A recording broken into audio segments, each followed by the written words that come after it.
Good evening, everyone. I'm Carolyn Freund, Dean of the School of Global Policy and Strategy here at UC San Diego. It's a true pleasure to welcome you to this year's Leitch Bonkowsky lecture. As I was driving up and I saw these signs, edges of democracy this way, all I could think about were the cliffs. So we're not gonna send you all over the cliffs. We're just gonna talk about what's happening tonight. This is the third and final in a series generously funded by the Bonkowsky family to help promote public understanding of democracy and human rights. Elizabeth, or Liz as she was known, was a US diplomat whose work was instrumental in the statehood and independence of Kosovo. She also supported democracy and human rights in other Eastern European countries. And throughout her career, she was known for her intelligence, but also her empathy and dedication to public service. So her life reminds us that diplomacy is as much about humanity as it is about policy. So I'd like to invite Liz's son, Dr. Josh Bonkowsky, to share a few words before I introduce Barb.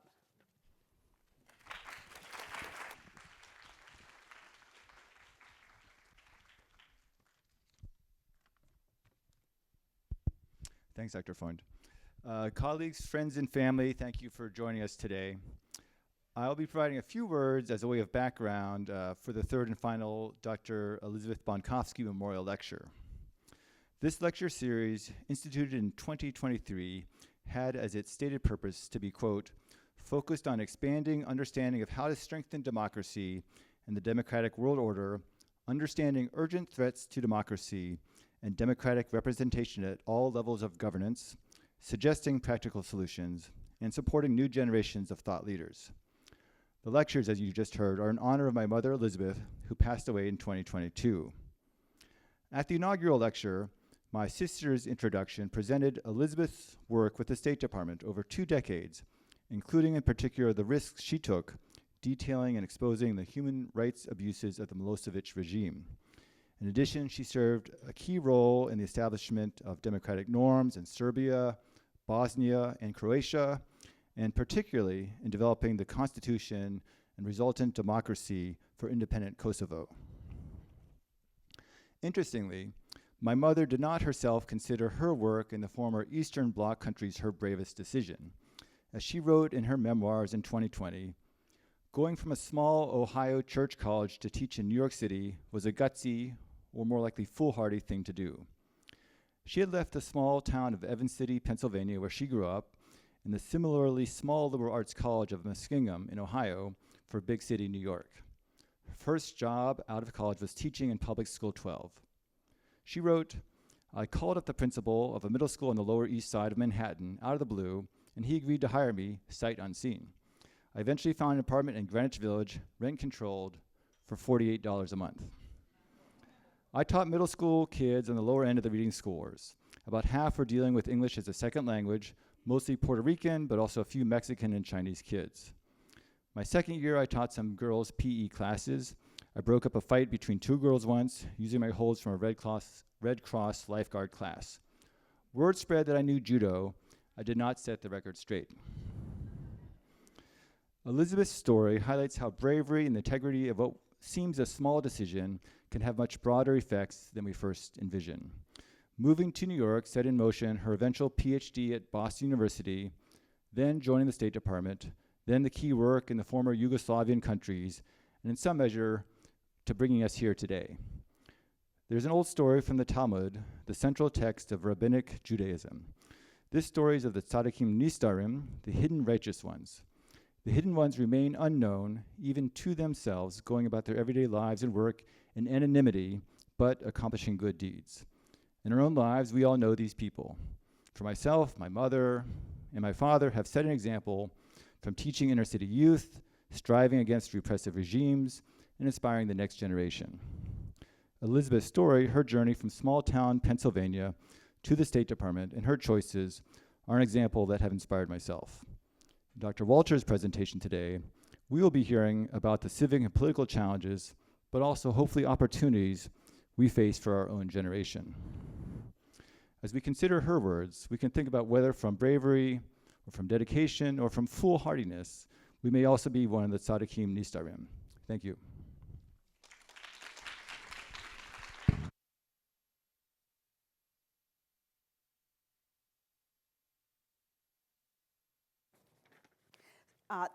Thank you very much, Josh, for those beautiful reflections and for all that your family has done for your mother's legacy and also to enrich our own community and everyone here.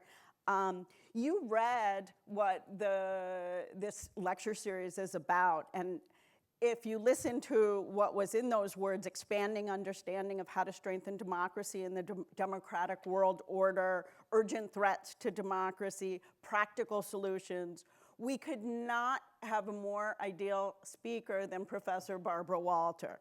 She is one of the world's foremost experts on civil conflict and democracy and political violence, and of course, a member of our faculty here at GPS. She is a New York Times bestselling author of How Civil Wars Start and How to Stop Them. The Times Review called it required reading for anyone interested in preserving our 246-year experiment in self-government. So it's a must read. If you don't have it, go out and get it. Among many honors, she is also a member of the National Academy of Sciences and won the National Conflict Resolution Center's Peacemaker of the Year Award in 2022. Her groundbreaking research has shaped how scholars and policymakers, but I think almost more importantly now, also how the public understands threats to peace and democracy and how to resist them. So we're so fortunate to have Dr. Barbara Walter with us tonight to speak about the warning signs from the edges of democracy and hopefully tell us what we can do to get back to the center. So thank you.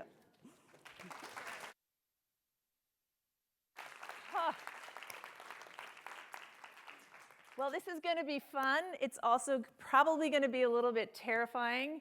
It's a strange thing that I've spent my career studying war because really all I've ever cared about is peace. If you go to my office, the biggest feature in my office is a painting that has peace on it, but you can't understand how to bring peace if you don't first understand war. So what I thought I'd do today is kind of give you a master class about what we know about democratic decline here in the United States, where we are today, what the research tells us, what we can expect in the future, and then what hopefully we can do about it. It's great that this is happening at a university because there has actually been an enormous amount of research, mostly in political science, but also in economics and sociology, about the situation the United States is in today.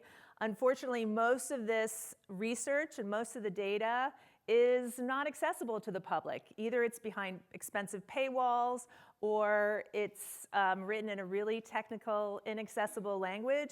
And so the result is that there are people like me and some people in government who can see what's happening, understand what's happening, can sort of see what's coming over the horizon, and yet we go out into our real lives and most people are in some respects blissfully unaware. So I'm going to leave you leaving maybe a little bit more scared than you are today, but with a whole lot more knowledge.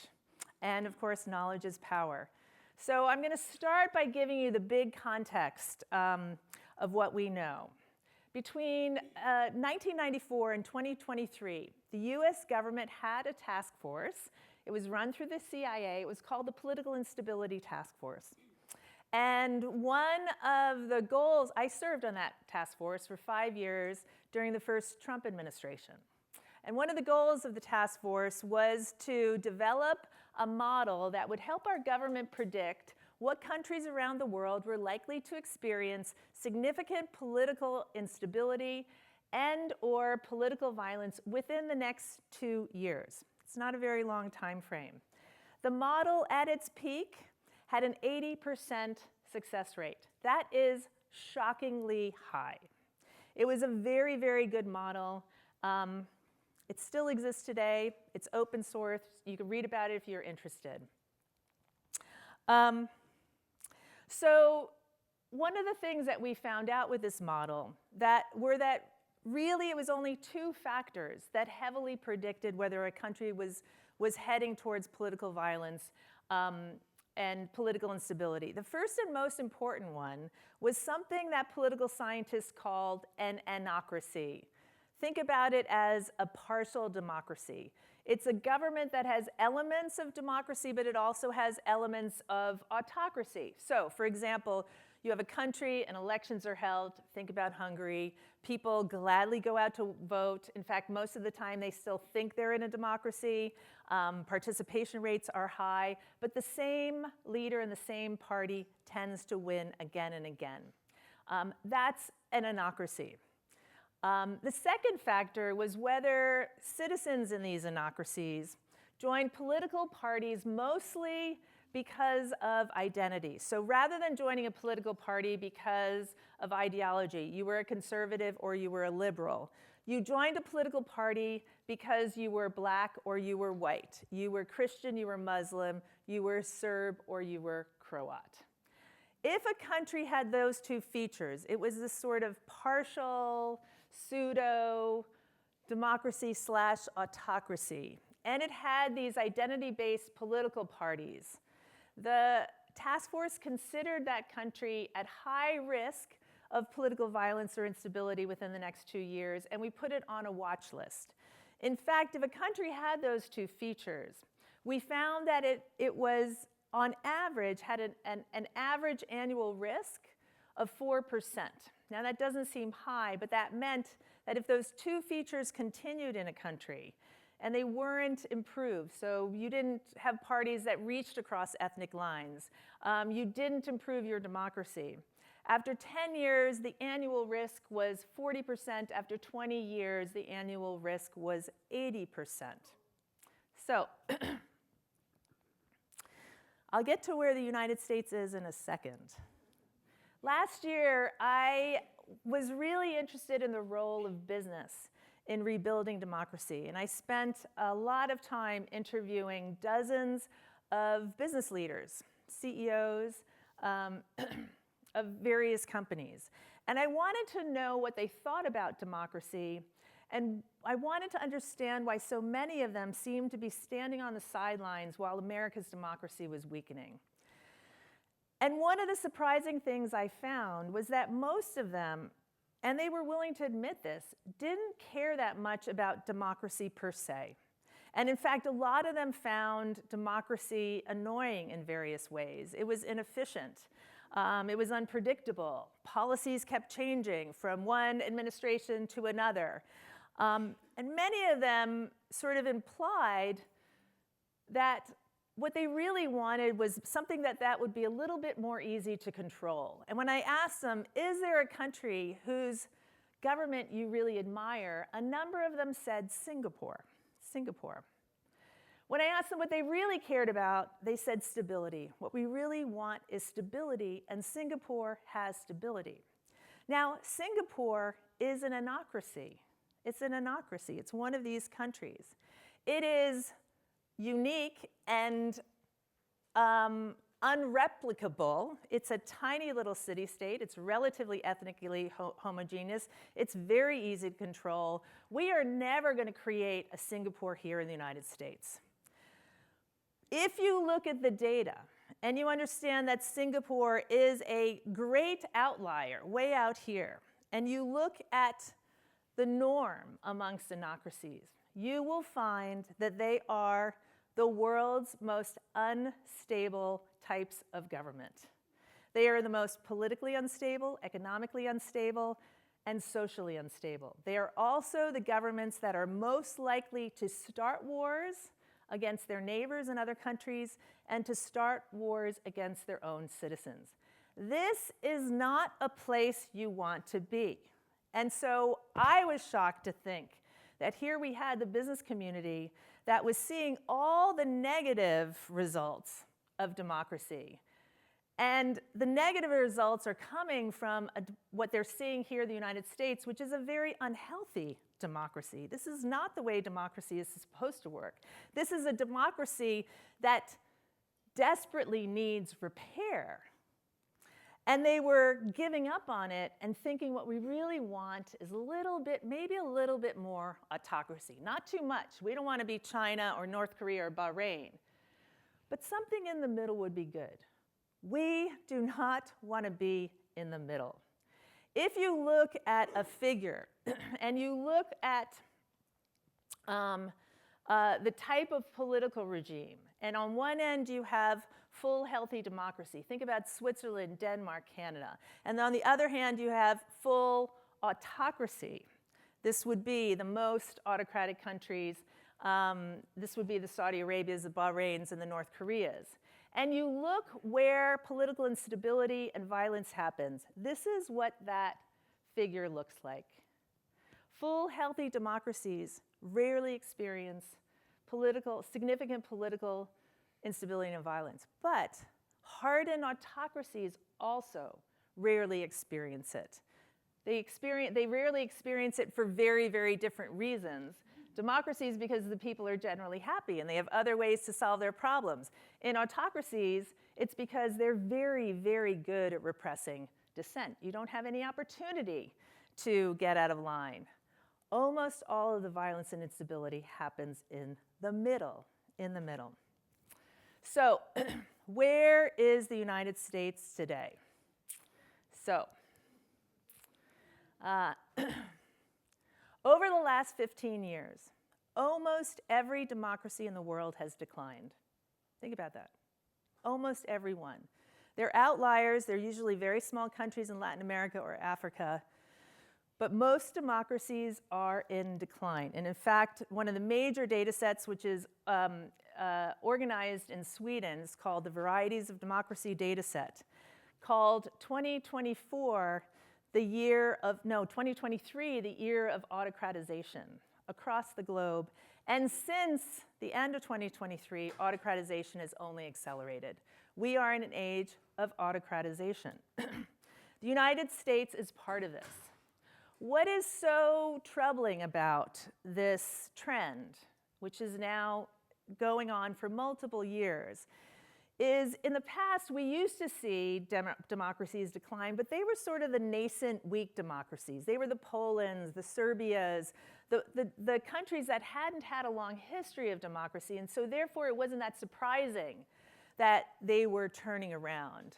What we are seeing for the first time is the healthiest, most liberal, oldest democracies starting to decline. And that includes the United States, it includes Great Britain, it includes Sweden, and I could go down the list to lesser degrees. The United States is leading that pack. Now let me give you the data. The data that the task force used to measure a country's level of autocracy and democracy, and they did this every single year, was a 21-point scale going from -10, those are those really autocratic countries, to +10, the really, really democratic countries. Anocracies were any country that got a score between -5 and +5. So that was the anocracy zone. Up until 2016, the United States, which it had for much of its history, had been a 10. We were in that wonderful family of Denmark and Australia and the countries you want to be part of. But in 2016, the Center for Systemic Peace, which is a nonprofit in Virginia, which ran the data set that the task force used, it downgraded America's democracy from a +10 to a +8. And the reason they gave for that had to do with the 2016 election. First, our own intelligence agencies found that the Russians had, in fact, meddled in that election. And just to foreshadow, they have meddled in every single election since then and will probably meddle in the next ones coming up. Putin is very smart, he's very strategic, and he is determined to undercut Western democracies, and he knows how to do it. So there was meddling in the elections. Two, we have a strange way of running elections, which most healthy democracies don't do. Most healthy democracies have an independent election commission which runs the elections. It's nonpartisan, the parties have nothing to do with it. Here in the United States, we let our parties run elections. And what we saw in 2016 is where there were some shenanigans going on at the local level. We got dinged for that. And then the third thing, what was the third thing? So it was elections. International election monitors who were here, they come to the United States like they come to every single democracy. They deemed that election free, but not entirely fair, in part because of voter suppression activities that were going on. We've been making it harder for Americans to vote, not easier. And if you care about democracy, that is moving you in the opposite direction. So we got dinged, from positive 10 to positive 8. In 2019, we were dinged again, and our score dropped to positive 7. And the reason for that, sort of foreshadowed what we're seeing now, is that the executive branch, the president, had begun to ignore requests for information and ignore subpoenas handed down by Congress to the executive branch. That might not seem like a big thing, but the main check on presidential power, the main check on the executive branch is Congress. And if you have a president who basically is just thumbing his nose at Congress, that suggests that the power of the president is becoming greater than that of Congress. Again, not something you see in healthy democracies. We were then downgraded for a third time at the end of 2020 because for the first time in American history, we had a sitting president who was refusing to accept the results of an election and was actively attempting to overturn them. So the task force is not allowed to study, or was not allowed to study, the United States. The CIA is not allowed to monitor anything that happens within the United States, and that is exactly the way it should be.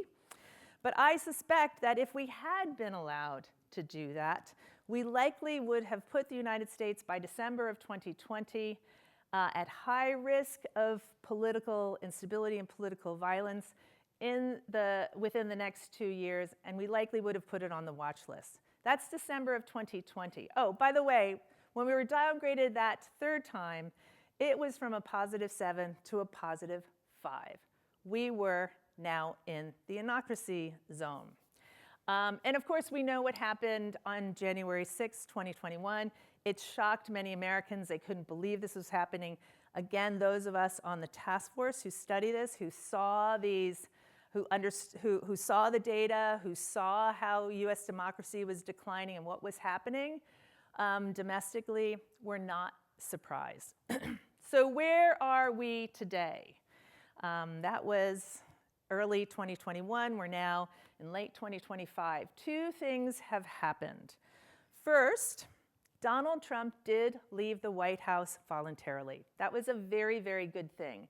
And the Biden administration came to power, and we had an administration that we soon saw was clearly respectful and clearly honored the norms and rules of democracy.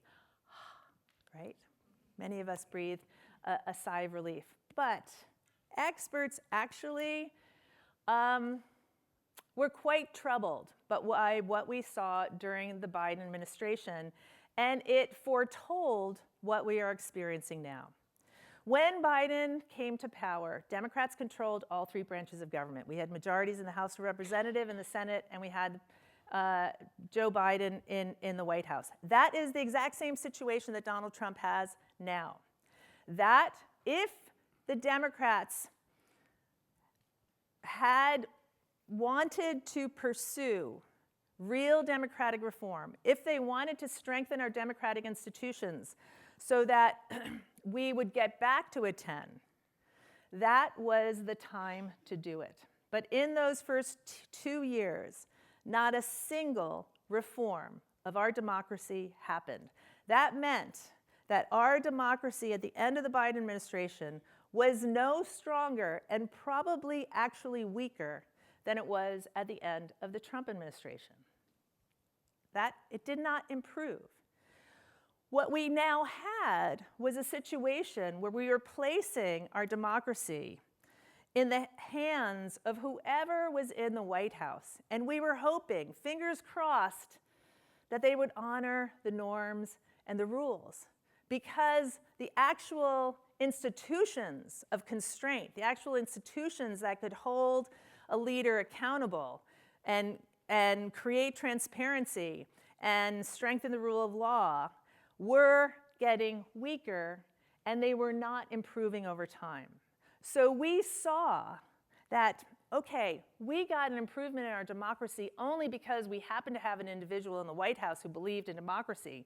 But that also meant if we had an individual in the White House who didn't believe in democracy, it would be very easy to slip quite quickly back into the middle zone. So that's the first thing that has happened. We did have a slight improvement with the Biden administration, but not in the way that is necessary to guarantee democracy in the future.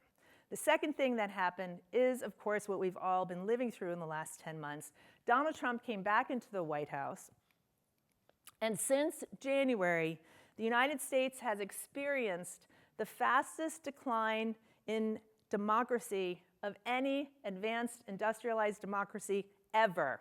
We have never seen something like this in a wealthy, liberal democracy, ever. So it's not just the breadth of what Donald Trump has been doing, going after the Justice Department and going and trying to weaponize the military and suppressing the vote, and he's attacking democracy on multiple different levels. It's not just the breadth, but it's the speed at which he has been successful, right? And this is what we worried about when we saw, wow, we're basically hoping that an individual will be honorable. That is no way to run a democracy. Okay. So, where do we go from here? Where do we go from here?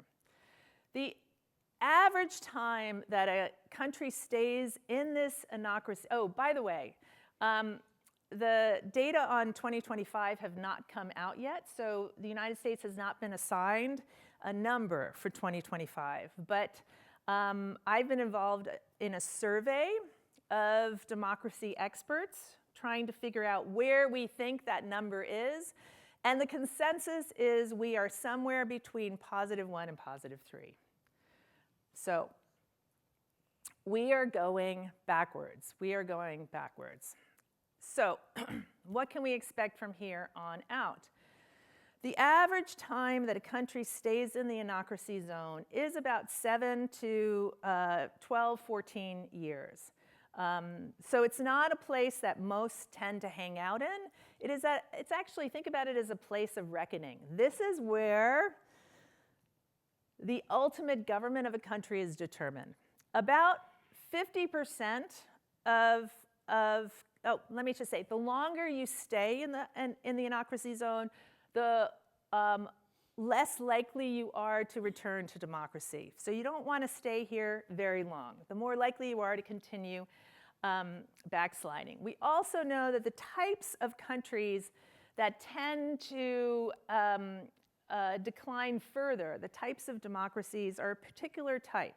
The ones that are most vulnerable to continued backsliding are presidential winner-take-all systems with populist, personalistic leaders who do not have a powerful outside country or organization like the EU basically forcing them to behave. And if you look at the United States, those are our characteristics today. So I suspect we are likely to be in anocracy if we don't get out quickly for longer than 14 years. 14 years. If you look at the data, about 50% of the democracies that become anocracies continue to slide and eventually become authoritarian governments. About a third of them stay in this middle zone and stagnate. Only about 20% return to full democracy. It is not easy to turn this around. And again, timing matters. Timing matters. So let me end by talking about, okay, there have been successful cases. South Korea recently, Chile under Pinochet, they got rid of Pinochet. What happened in Brazil since 2022, astounding. Watch Brazil, it's very, very interesting. Bolsonaro is very much modeling himself after Trump, but both the Brazilian Supreme Court, Brazilian citizens, and the Brazilian business community have come together to defend democracy, and they won. So what's happening in Brazil is really interesting. So here in the the cases that succeed do it quickly. The ones that do, we call it a U-turn, actually, that's the technical term. Democracies that go into anocracy and then return to democracy, they do a U-turn. That's what we want to do here. If they do a U-turn, it usually happens within the first electoral cycle. So within the first 4 to 7 years of when they first become anocracies. By that definition, I would consider us in year one. And of course, 2028 is our next election. That's in a little less than 4 years. Yeah, a little less than 3 years. So we are now in the time where action needs to happen. The cases that did a U-turn also had 3 things in common. They had 3 key players in society who all resisted. First would be citizens. And the 2 things that citizens did that were most important is they voted. Big, unusual levels of turnout make a difference. Here in the United States, about 63% of eligible voters have been voting in the last few presidential elections. Imagine if that was 83% or 93%. That would be transformational. We would those voters who tend to sit on the sidelines likely are not extremist voters. They're probably average people with, on average, moderate preferences. So it's likely to bring to power a different type of politician, and that could change the makeup of Congress, which could help make reform more likely. The second thing that really matters is peaceful resistance. We have excellent research that peaceful resistance works. You need about 3.5% of a country's population to engage in sustained peaceful resistance. And the result is usually that the leader either resigns or significant political reform takes place. In the United States, that would take about 12 million people sort of consistently pushing back against Trump. The second key actor is the business community. I'll just give you a quick example of what the business community did in Brazil. In the lead up to the 2022 election that Bolsonaro lost, but he was priming the population to believe was stolen, is a very common script. The business community started to take out public service ads where business elites would get on television, and they made the case directly to Brazilian citizens that democracy was important. They talked about all the value of democracy, the cost to them if democracy declined, and that had the effect of not only having Bolsonaro lose the election, but when he then attempted to institute a coup, people came out in the street, protested, and he had to leave. So a very, very effective campaign led by the business community. We could also talk about the role of business in ending apartheid in South Africa. That was the key player that ended apartheid. Without the business community, it wouldn't have ended when it did. And then the third is all the state officials that make this country run. That's judges, that's police officers, that's military officers, it's civil servants, it's a whole host of people who, in their thousands of little creative ways, can resist, and they can refuse to implement illegal orders and instead remain dedicated to serving the Constitution, not the president. Those 3 things, when they come together, are the reasons why that 20% return to democracy, and that is what we will need to do now. So this is I actually didn't write what I wanted to say at the end. This is usually when you end on a message of hope. You know, people don't want to leave the room, you know, thinking, oh my God. And I actually have been thinking about the concept of hope. And I'm going to say I don't want you to leave with hope. I think Americans are already an optimistic sort of group. You guys are going to be okay leaving this room. But I think what hope does is give the false sense that everything's going to be okay. And hope can lead to being passive and maybe silently compliant. And we don't have the time to be hopeful that 5 years from now things will be better, or 10 years will be better, because this is not going to fix itself on its own. It's going to need all of us. It's going to need the business community. It's going to need people who are making judgments and filing lawsuits, and it's going to require all of us, and we need to start now. So I'm actually a naturally pretty optimistic person. I'm a pretty sunny person. I have no idea why I ended up spending my life on this very depressing topic. But I do know this about America. We are fighters. We have known nothing, or at least white Americans have known nothing but rights and freedom. And even if we don't yet realize what's happening, we don't realize what some people in this country are trying to do, take away those rights and freedoms, once we do realize it, and it will become apparent, I cannot imagine us rolling over. So I'm going to put my faith in all of us in the American public. We are fighters. We love our freedom and our independence. We know what that feels like. We have never known anything else, and I think we're going to fight for it. And we need to fight for it because the United States is the first advanced industrialized democracy that's going through this. And if we don't get this right, we're going to see all of those countries that have taken rights and freedoms for granted in a shorter period of time than the United States. There's going to be nothing to hold them up. So this is an existential challenge that we have, and we need to start acting now. Thank you very much.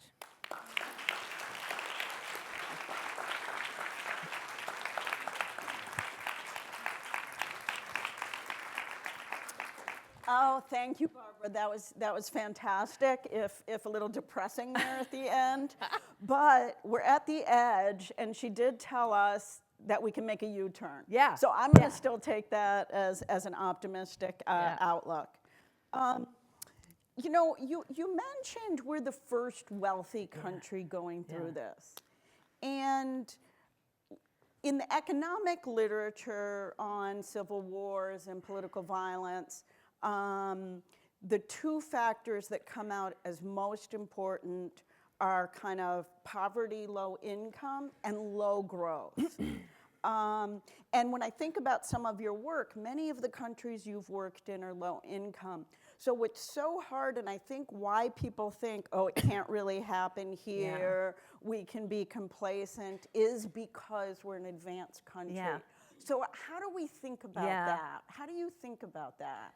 So for many years, the early large quantitative studies on what leads to violence in a country, consistently the most statistically significant result was per capita income. That rich countries really didn't experience violence. And so that almost became, law. You know, if you're rich, you're immune. And then we realized that there was a really, really important variable that was omitted from all of these studies. And that was, it wasn't a single one. It was, I'll call it good governance, very vague, but good governance is countries with strong rule of law, countries with low levels of corruption, countries with high levels of accountability, transparency, whatever. If you put in any combination of those good governance variables, per capita income dropped out. It was no longer significant. And then we're just like, well, what's going on here? Well, it turns out that all good things tend to go together. And if you have a really, really good government and high quality governance, those countries tend to be wealthy. And so it appeared, because we were putting in GDP per capita as a variable without any governance variables, per capita income appeared to be what was driving it. But it wasn't. It was good governance. And so you can have a situation like the United States where it's quite wealthy, but governance is actually quite poor, and that's when you get in trouble. So I want to think more about that, but I know people have a lot of questions, and there's one other one I can't resist but ask you before I move on, which is, this last election, people came out. And one interpretation is Americans actually want democracy and rule of law, and they are going to come out and vote for it. Another is the pocketbook issues, the same kind of things that ended up hurting Biden, where you say things are going well, there isn't inflation, but there are a lot of people who are struggling. Then the other kind of positive thing that I'm cautiously optimistic about is the Supreme Court. So you mentioned that judges and police officers and others have to hold up the rule of law.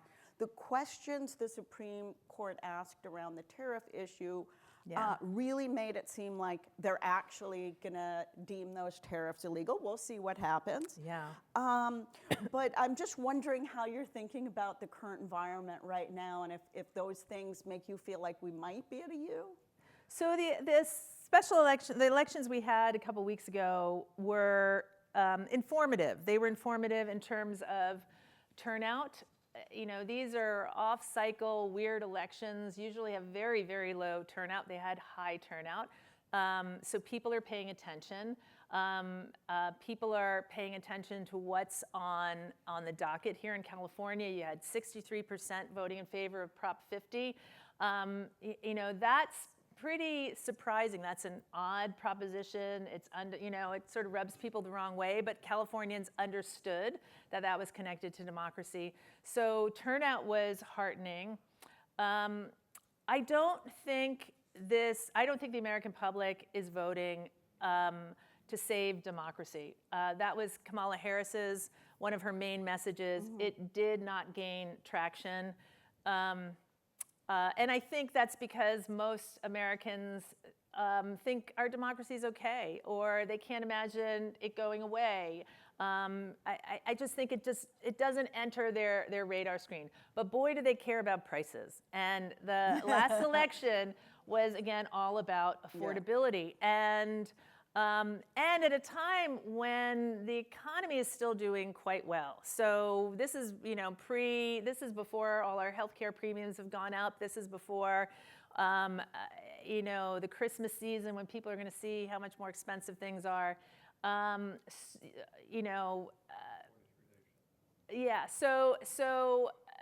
economy, I think, unfortunately, is probably going to get worse. You know more about this than I do, Carolyn.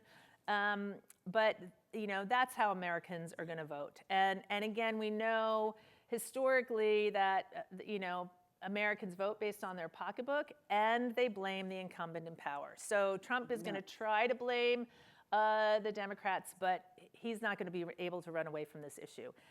So I think what the Republicans and what Trump is doing now is they realize that they're in trouble. And they're trying to kind of fix the system in their favor, and that's the gerrymandering. That's going to be voter suppression. That's going to be closing polls early and there are all those shenanigans because they're realizing that it's going to be hard to win on the issues. Yeah, and I think that's the biggest concern, is that they go in that direction because the economy is so bad. And the economists right now are calling it a K-shaped economy, where kind of the rich are getting richer and everyone else isn't, and that's really going to hurt at the elections. But I know there are questions, so I see, oh my gosh, okay. I'll start, I saw Steve first, then I'm going to go over here to Don. Thank you, Barbara. Steve Clary here from the Osher Lifelong Learning Institute. End of commercial. Thank you so much, Barbara. Terrific talk. So, Caroline sort of opened the door, which the engines that critic make have pushed the middle numbers to the higher level. Has it been judiciary? You mentioned Brazil with the business, and that's how you started your talk, was that the business community is not all that agitated because they thrive on Singapore. And in Singapore, there's a saying, a little democracy goes a long way. I mean, so is it the press? Is today social media going to bring out the numbers? You've already mentioned your judiciary. I guess the other choice would be the legislative branch, and that's certainly not happening. So what's going to be the engine of to push this numbers back to the Democratic side? It's not going to come from the top down. Congress is not doing anything. It's not going to come from party leaders. The Republicans have no incentive to change the system. They don't want reform because the current system benefits them. The Democratic Party just seems completely paralyzed and sclerotic. And I think it's got to come from the bottom up and from the business community. And right now, so far, the American public has been pretty quiet, but it's only been 10 months since the election. This is a relatively short time, and you have seen some movement in the last election. You saw it in the No Kings protests. Mm-hmm. I think if the economy really starts to struggle, I think if there's an economic crisis, democracies tend to handle them especially poorly, and I suspect Trump will handle it quite poorly. The business community is going to jump ship pretty quickly. Also, the business community and wealthy Americans have to think about backlash, right? Life is grand right now, and they're making a lot of money, and the stock market's going up. But Mamdani, I think, has scared them. They do think about, what if most Americans shift to the left as a result of increasing income and wealth inequality. And then some of them go as far as, they ask me all the time, like, when do the pitchforks come out? So people think about that, and I think there will be reasons for the business community to walk away from Trump and the MAGA movement if they see it adversely affecting their bottom line, and they'll do it quickly. Fred, did you have a question? Well, about the social determinants of democracy, I have two comments. One, I disagree with your suggestion that more people should vote. I think too many people don't vote very well, and they're easily swayed by people like Donald Trump. The second question I have is, what can we do to help the business community be more pro-democratic? So in terms of your first question, the real problem with turnout is happening at the primary level. And the United States used to not have primaries. Party leaders used to smoke cigars in back rooms and pick who the candidate was, and that was deemed not democratic, and so we moved to the primary system. And one of the unanticipated consequences of the primary system is that it turns out the people who tend to spend the time and the energy to vote in primaries are not representative of the median voter. They tend to be older, they tend to be white, they tend to be on the ideological extremes on both sides of the political spectrum.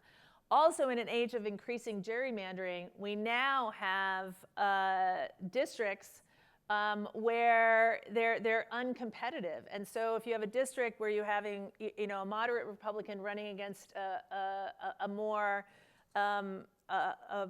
extreme Republican, and the voters who tend to turn out in primaries tend to be on the more extreme end, it tends to bring in less moderate, more radical politicians. So turnout at the primary level is definitely a problem, so is gerrymandering. And then, what was your second question? Business community.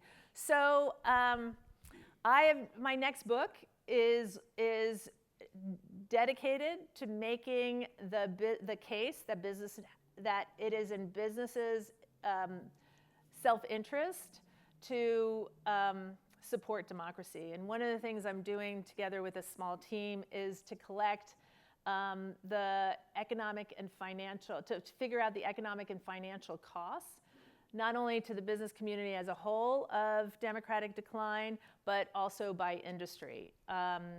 Surprisingly enough, there's very little data on this. Most of the arguments that have been made to date that the business community should get more involved in democracy are normative. They're arguing that businesses have a responsibility to the community, businesses have a responsibility to stakeholders, and that has not changed a lot of attitudes and behavior. But I do think if we could determine whether or not democratic decline actually hurts business, which early studies are suggesting that it does, that will make a difference. There was just one quick story because this was fascinating. 2 weekends ago, I gave a talk last week or 2 weeks ago in San Francisco to a bunch of sort of tech founders, and I was like, how do I get to them, right? Because you know this is boom times for them, and I was like, okay, let me just take a look at Hungary, and let me look what happened to the oligarchs and the billionaires in Hungary when Orban came in versus where they are now. And I got the list of 50 wealthiest individuals in Hungary in 2010. That's when Orban came in. And I looked to see where they are now. 23% are still on the list. 23%. That's it. About almost 40% have lost their businesses. And they lost their businesses in one of two ways. Orban stuck them with heavy regulations, which bankrupted them, and then they were forced to sell their businesses at pennies on the dollar to Orban supporters, or they were hit with multiple lawsuits. Again, these were fake lawsuits by the Orban administration, and those lawsuits bankrupted those individuals, and they sold their businesses to Orban supporters for pennies on the dollar. About 22% I could not find. They had dropped out of the public view, and about 4% had died of mysterious circumstances. So the business community will listen if they have data to show what actually happens in these situations. Right now, all they're being faced with is a normative argument, and that's not convincing them. Done. Thank you. This was terrific. I should tell you that I am very pessimistic, and despite how great your presentation was, I'm leaving with no hope. But I wanted to ask about the party system. As you know, the founders were very concerned about factionalism and party. And the parties, for a long time, served a good gatekeeper role. Yeah. As you know, that is to say, it was kind of dependent on the parties to make sure that the right people are set up to basically be in the elections, right? And that's changed, obviously.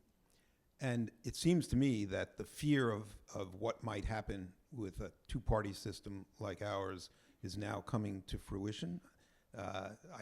I've often thought whether we'd be better with a parliamentary system, for example. But how much, and that seems to me unique about us as opposed to a lot of the other countries you may have been studying, and I'm wondering whether you see that as a real problem for us on an ongoing basis. And just a quick second question relates to I'm not going to remember it all. Okay. Maybe connected to that. You talked about the first 2 years of the Biden administration, and they didn't take steps toward improving democracy or moving. And I wasn't sure what it was that you felt they should have been doing in order to get there. Oh, okay. That was one of my questions I didn't answer. Okay, so the party system. So America does have this, it has a presidential system. Most healthy liberal democracies today have parliamentary systems. There was a lot of debate in the Federalist Papers about what type of system to put in place, and they picked this one because the founders worried that in such a physically large country, in a country that also was likely to have a very large population and a very heterogeneous population, that if they set up a parliamentary system, they would eventually have a system where you would get tyranny of the minority, where no single party would be able to get enough votes that they could govern, that they would then have to make a coalition government with a number of very smaller parties, and then any one of those smaller parties could hold the rest of the country hostage. By the way, this is exactly what's going on in Israel today. Netanyahu and his government are far, far to the right of the median voter in Israel, and that's because of their particular electoral system. So they thought, well, we're going to have two big parties, and that's going to force both of them to go to the middle and to the moderate middle, and that would be stabilizing. But our system has gotten corrupted, and one of the big corruptive elements has been money in politics, especially Citizens United. So think back to 2016, and you guys, most of you guys remember this. Remember how big and deep the Republican field was. Jeb Bush and who was the other front runner from Texas? Ted Cruz. The Republican Party had 2 or 3 very high quality candidates that they expected to win. And in fact, you could already tell they were ready to anoint Jeb Bush as their candidate. And you know, then Donald Trump comes down the golden escalator and just you know, jumps over all the candidates and wins the nomination. That would not have been possible in a pre-Citizens United world. So if you're going to corrupt the system, if you're going to allow unlimited amounts of money to go directly into the hands of individuals, then all you need is one billionaire donor who oftentimes is not representative of the median voter. They're very much on some extreme. All you need is one to catapult a candidate to the front. Why didn't Biden do something? What could he have done in the first 2 years? So there are, in addition to money in politics, which I think is the worst, that's the first thing that should go. Our system has a whole series of incredibly undemocratic features that no healthy democracy would ever put in place. And the reason we have those is because it goes back to slavery and the Southern Confederate States. And when the Union was created, there had to be inducements to bring states into the Union, right? They had to be given guarantees that they would not be run roughshod over by the wealthier, more populated northern states for the most part. And so we have things like the Electoral College, right? This is not democratic, right? And it creates a system where one person, one vote does not exist. If you live in rural America, you have more than one vote. If you live in California, your vote counts less than one. The Senate, same thing. The Senate is deeply undemocratic, is not representative. Then we have gerrymandering, and we have the filibuster, and you could go down the road. So we know what the undemocratic features are, the most important one being money in politics. And the Democrats have been equally unwilling to touch that as the Republicans, because I suspect, you know, they've got, you know, donors have them in their pocket, and they're unwilling to give up this privilege. So those would be some of the things I would have liked to see. Last question. All right. Can you talk a little bit about something you said at the very beginning about just globally democracy being in decline? And so is there some sort of root cause we should be looking at so that we do our U-turn here, but then we're faced with something else 20 years down the road? So we don't know what the root cause of this decline is, but we strongly, strongly, strongly suspect it's social media. If you look, and again, it's really interesting because you could see reversals in democracy by country. So, so we have this really rich set of data. We can see, when countries start to decline, what year it is. And again, these are just correlations. This is not causation. If you look at internet penetration, which did not hit the world equally, it went country by country, region by region. The last region that experienced democratic reversal was Africa. Southern Africa to be specific. And again, you don't think of Southern Africa as a place, a democratic stronghold. And yet democracy continued to increase across countries and within countries in Southern Africa until 2019. And that's when, I don't know what the percentage of internet penetration was at that particular point in time, but that was the last region to get the internet. So we suspect that it is, it's not just social media, it's unregulated social media, it's algorithms that push out the most incendiary misinformation, disinformation. It has been a gift to autocrats around the world, especially Putin, but also Xi Jinping. It has been very, very hard for them to access, for example, the American public or the British public pre-Brexit, but it is a direct backdoor into the minds of democratic citizens, and they've been using it very effectively. So, when social media started, we thought it was going to be a democratizer with the Facebook revolutions in the Arab world. Yeah. And this is where we are now. So I have to ask a follow-up to this question, which is AI. So now we're at the forefront of AI.